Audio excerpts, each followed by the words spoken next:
By now, I really should know better, but in an impulse moment, I booked what was called a non-surgical eye lift at a nearby cosmetic clinic. And let's just say my experience was mainly pain with no gain. So in this video, I'm going to share what happened when I tried the Jovena PlasmaPro treatment, which is an updated version of the Plasmage plasma device.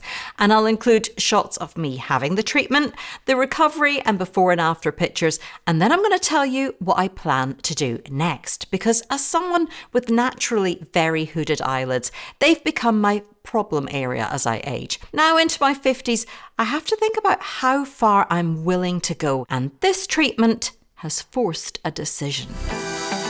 So regular viewers will have heard me talking about my eyelids before. I've never been able to see much of them because they've always been hooded, which I don't mind. I see it as part of what makes me me.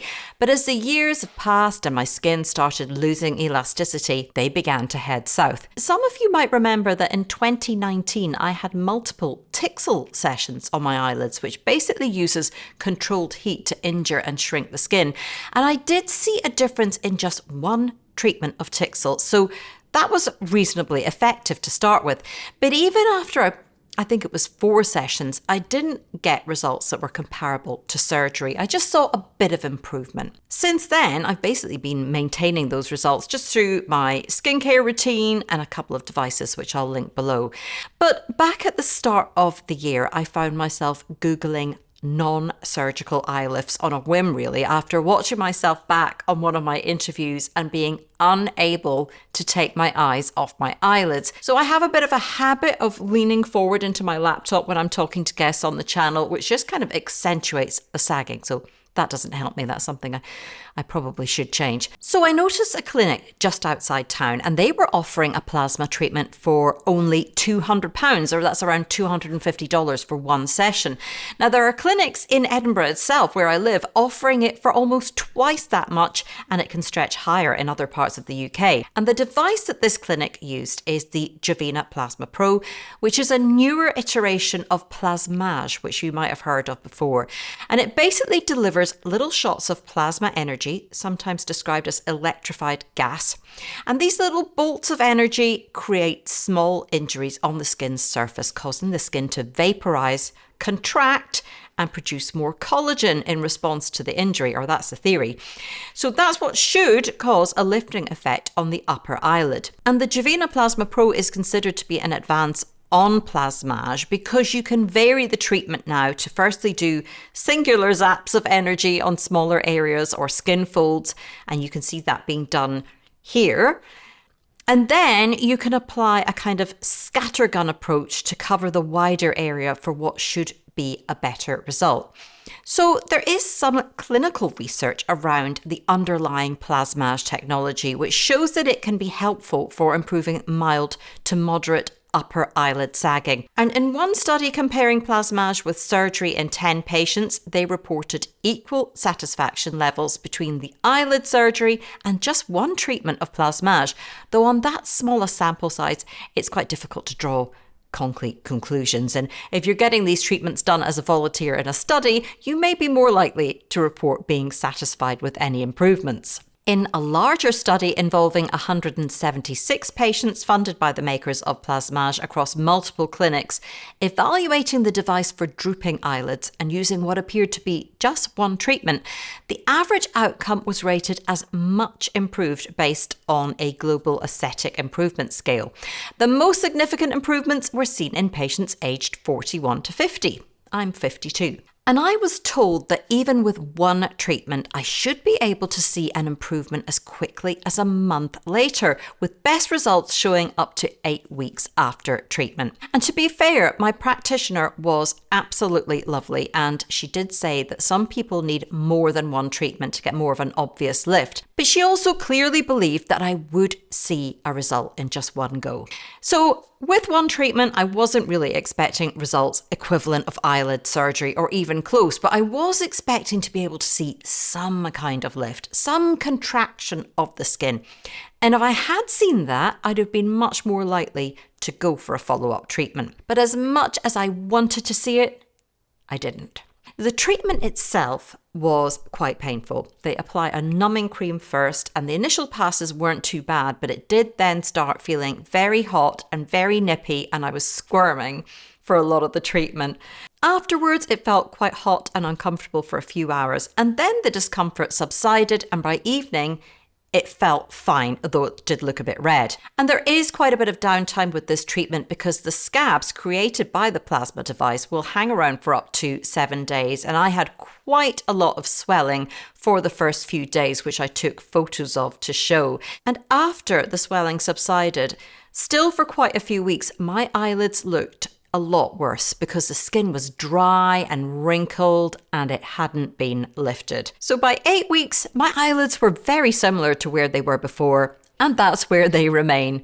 So pretty frustrating really to go through so much discomfort and recovery time to end up in the same place. And if I'd paid twice the price for that treatment, I'd be really annoyed. And if you look through the customer reviews and comments on forums, there's a mixed response. Some people say they're satisfied with the outcome and see a noticeable lift.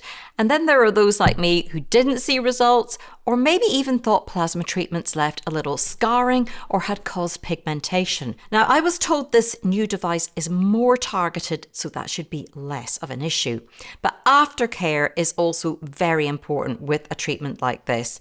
Leaving the scabs to fall off themselves, so avoiding makeup for a few days and only gently cleansing and not rubbing or scrubbing. Following the care instructions from the clinic, including protecting your skin from sunlight until it's fully healed and using SPF, which I do anyway. And doing that is much more likely to end up with a good result. And though I've had viewers tell me they had good results with Plasmage, my experience shows it doesn't work for everyone. So why do I think there was no difference for me? Well, it could be down to my skin type. I have thicker skin, which tends to hold its elasticity a bit better, and I'm not so prone to fine lines, but I do have heavier lines on my brow. And that's actually what's causing the drooping effect to the sides of my eyelids, rather than an excess of thinner, less elastic skin on my eyelids themselves. Thinner, less elastic skin would probably have been easier to treat. So it's more the fall of my brow that is actually causing the issue for me. And I'm reluctant to have surgery, which I'll come on to, but because my eyes have always been hooded and that's their natural shape, if I had something like a traditional blepharoplasty surgery where a crescent shaped section of skin is taken from across the fold of the eyelid, that would actually change the original structure of my eyelids, and I don't want to do that. But there is a procedure which I've seen called a Korean eyelift technique starting to be used here in the UK, where a small amount of skin is taken from just under the brow where the sagging is at the edges, and the scar is hidden in the eyebrow itself. And that looks like a brilliant solution for restoring the original shape of eyes like mine that are more naturally hooded and almond shaped. The recovery also appears to be easier because you're only creating a cut in the brow area rather than across the delicate fold in your eyelids. But when I inquired with a doctor who does it in London, the cost was about £7,000 or $9,000 plus theatre and anaesthetic fees to have that done. Too much, in other words. Now, I'm sure I could find someone closer who could do something similar for less, but you would want to find someone with a lot of experience in this particular procedure. And then there's the bigger question of how far am I actually willing to go, which is a question I think a lot of us are asking ourselves when it comes to skin aging. Obviously, budget helps decide that one, but I've interviewed 2 women now on the channel who've had cosmetic facial surgery, and it can attract a lot of judgment and criticism, which I think is quite harsh, because our skin will age no matter what. We're even seeing well-known biohackers getting cosmetic surgery.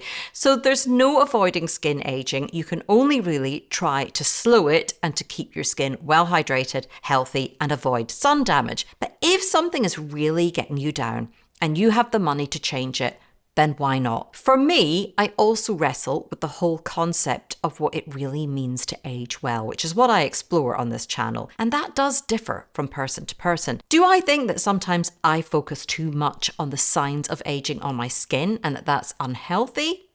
Yes, I think that watching myself back on video exacerbates that, and focusing my content around aging also throws up a lot of conflicting feelings around what my own message should be to myself and to others. So right now, I just want to keep my focus on good skincare, maybe trying a couple of less expensive treatments here and there, but drawing the line at any majorly traumatic treatments. And as far as the brow goes, there are other non-surgical things we can try to help lift it.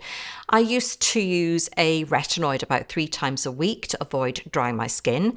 I use something called retinaldehyde, but my forehead tolerates retinoids better than the rest of my face, so I've started to apply it there nightly for an extra boost.